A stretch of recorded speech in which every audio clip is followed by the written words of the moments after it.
Guys, Jason here, and welcome to the first introductory episode of Mecha Wurkz. Basically, I've been getting questions as to my method of making mechs, what I use, as far as tools and everything. So I figure I'd just knock everything out real quick in one quick blow. Alright, so starting off, the first question was for how do I get these chipping effects? As you can see on the Gundam Gusan. It's actually pronounced Gutchin in English, but I like Gusan a lot better. Anyway, so to get this effect in particular, you want to use this product, AK Interactive Heavy Chipping Fluid. Okay. The way this works, and I do have another bottle here somewhere. Basically, what you want to do is prime your model, and I just use Rust-Oleum. I mean, it works in my particular environment due to humidity and constant weather fluxes. This has been the best product for me to use. You might be able to use Krylon where you live. It's just a matter of environment.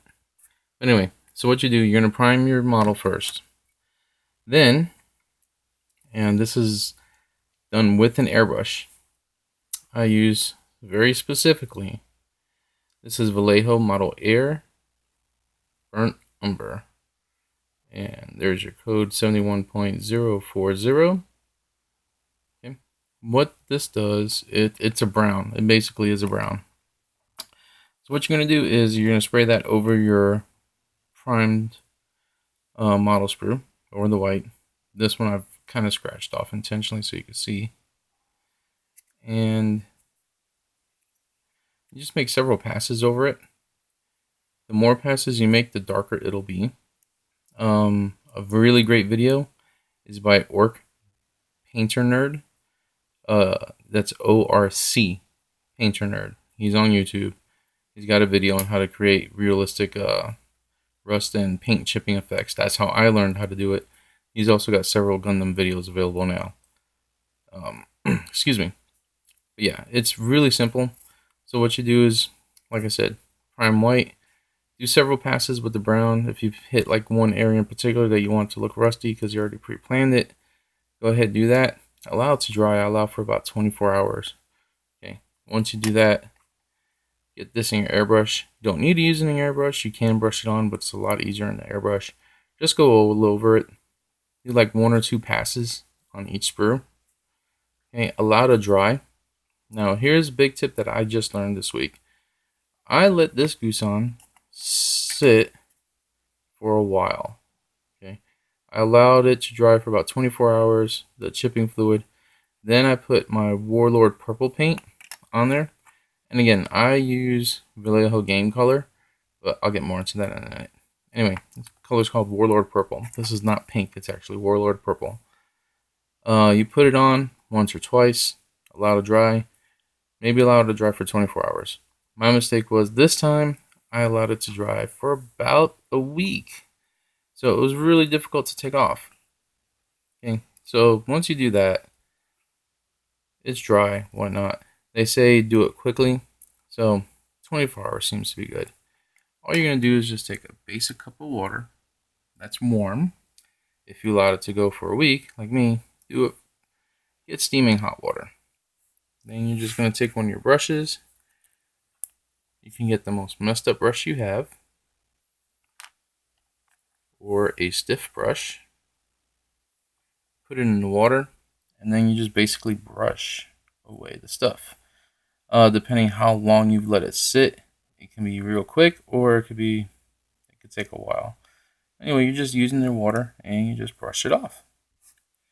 And it gives it a really nice organic looking rust effect on there. Real quick, real easy. The paint's chipped. The brown is what gives you that rust effect. Okay. You can see on this particular one, I missed some of the rust right here. So this just looks like prime. Is that a big deal? Not really, because I want my mech to look like it's been in battle. So some of the paint has been chipped away or scraped away. Okay. So yeah, that's how you get that. I did do a video not too long ago on how to do it. If you just scroll through my video list, it's in there. It's not the greatest of quality, but you get the idea on how to do it. Okay, so rusting effects. Okay, again, I go with the AK Interactive Rush Streaks. Really great stuff. Nothing to do with this. All you got to do is to get this effect, and AK Interactive does have a video on it. Basically, you go with your paintbrush straight into the pot. Give it a shake. You don't need to, but I like to shake it anyway, just for us to have it. Do that, and then just go straight down. Allow to dry for an hour or two. Then you need to have AK Interactive White Spirit. What this White Spirit does is break it down to give it that nice smooth transition like it shows on the other bottle. Okay. Mig Jimenez also makes this type of product. How good does it work? I'm not sure. I didn't use it. The AK Interactive was a lot easier for me to find and purchase online. So that's what I stick with. That's what I like. Okay, so let's see. If you're gonna airbrush, I highly recommend the the Vallejo line airbrush thinner. Again, the reason why I get the Vallejo stuff, it's a lot easier for me to get, and I can get a really good deal on them. So that's what I've been using. This stuff works wonders. Now the reason why you want this thinner is if you're going to use, again, because it's easy for me to get, the regular Vallejo Game Color, it does have a little bit of latex in it. So when the latex goes through your airbrush, it can clog up the nozzle. Everybody knows that problem. So you're just going to do basically 1 or 2 drops of this into your airbrush pot. Put this in. Use a paintbrush, mix it up, toothpick, whatever you have. Just mix it up thoroughly and spray. Constantly clean your nozzle after every time you do a pass, just so that latex doesn't build up. The Model Air doesn't have that problem so much. There's really no need to thin it.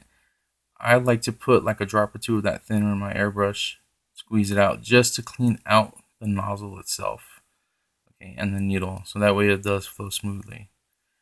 Okay, so with proper maintenance, you're not really gonna have too much of a problem. So yeah, you have that. See, another product I like to use, as you can see on here on the Gooson, what I'm calling the Pinky LaRue right now. This is the waist joint, and it's been painted with aluminum. So for it to get that nice shiny look, I like to use the Minotaur candy coat products, is what people have been calling them. This one in particular is just the plasma fluid. This is an awesome color. Trust me, when this goes on metal, it's beautiful. It goes on white, it's awesome.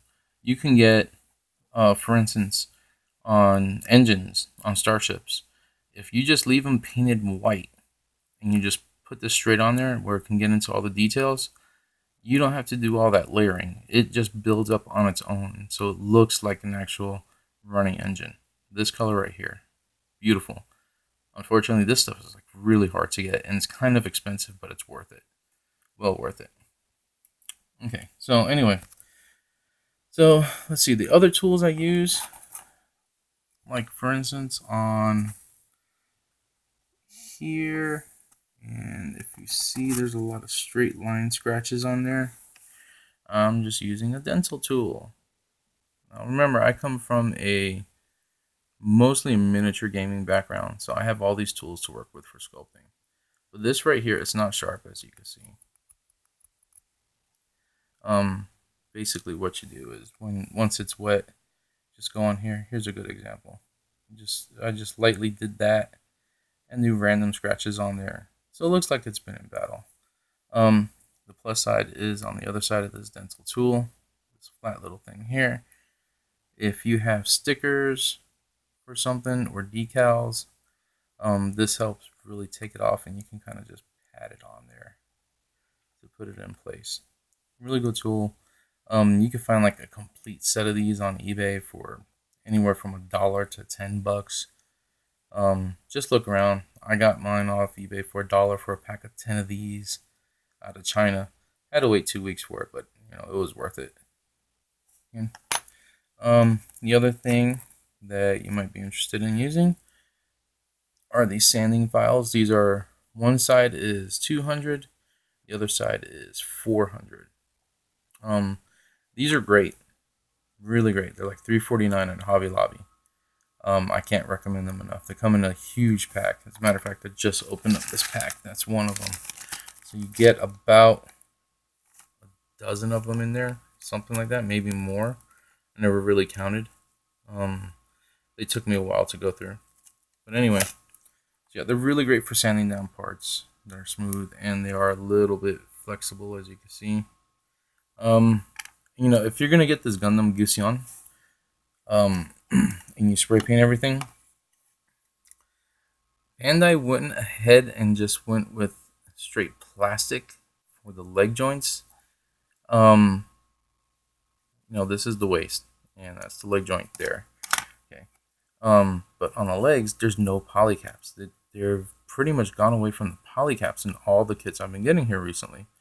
So if you paint, excuse me, if you paint everything beforehand, you're gonna have to use that nice little sander there, sand out the paint from here, and also on this waist joint here, or the leg joint right there, because otherwise it's gonna get really stiff. And on this one in particular, on the blue one, you can't see it anymore because I fixed it, but this actually cracked right in half when I tried to just move it slightly because it got stuck.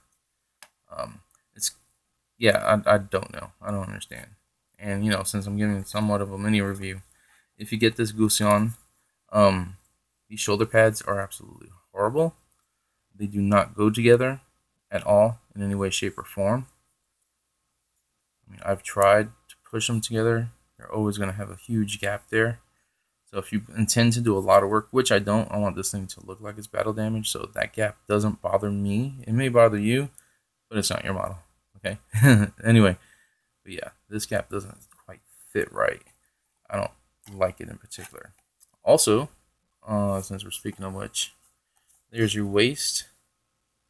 There's the bottom of the waist. Notice, no polycap for this. So again, another thing you're going to have to sand down in order to get some decent waist movement on it. Okay, and as I found on this one, the more paint you do, the harder it is to get this seam to close perfectly. It's too late now. I've already painted everything. I'm not going to go back. I plan on getting the 1/100 scale anyway. And to be honest, most people don't look at this. And I'm not entering any competitions with it. Otherwise, it's a really cool model. I really do like it. I was expecting it. Now, my buddy Travis asked about my panel line work on here. Okay. Panel lines can be intimidating at times.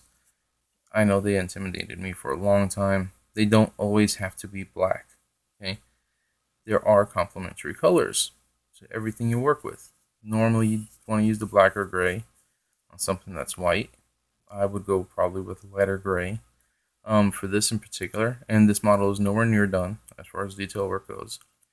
What I used is Citadel that color crimson. I don't know how to call it. It's a shade, and it took me a couple hours to do this, obviously because I have a lot of kids. But this is just several passes going on here. All I'm doing is just trying to make all these panel lines just pop out a little bit. And it does a good job. The red really complemented that, or the crimson rather, complemented the Warlord purple. It kind of gives it a slight pre-shading effect, just depending on how many layers you put on there. It goes really quick. Do you need any special tool for doing this? Not particularly. I just happen to have a paintbrush that has a strange curve to it. If it'll focus in. I don't think it will. But anyway, yeah, it's curved, and this actually works for the way that I hold my paintbrushes. So I just dab the tip in it, put the tip in the line. Let's say this is the line here. And basically what would happen is the paint would feed into that line, or rather the shade. Okay, so then I would just literally just follow it a little bit. But I mean, once you load up your paintbrush, it just literally fills in that line beautifully. Okay, but I wanted to do a little bit of pre-shading effect. And then after a while, it started looking like rust buildup had gone into those panel lines. Unfortunately, my camera doesn't do it justice. But yeah, it really made it pop out. So once I do my rust streaks and everything, you won't even notice it anymore. Like for instance, on this leg, as you can see, those panel lines really pop out now. Whereas before, with just the straight base color, it was just kind of there. You knew they were there, but it really didn't stand out. Now it really stands out. And you know, it's looking pretty good. That is about it. There's nothing else really to say as far as what I do with my method. Like I said, I'll be doing a little series of these over time, focusing on new products I get that I'm using on here. Some little tricks, tips. You know, once I get somebody else to help me to hold the camera, since I don't have a fancy rig, I can actually show you how to do some of these things. Also, I'll be doing one on option parts, which is something I've recently discovered, and they actually are amazing products. Unfortunately, we can't get nearly a quarter of what they have in Japan, but we'll get on more on that later. All right, guys, I hope you enjoyed it. Let me know what you think. And like I said, Orc Painter Nerd on YouTube. Look him up. He's got some excellent videos. All right, have a good one, guys. Take it easy.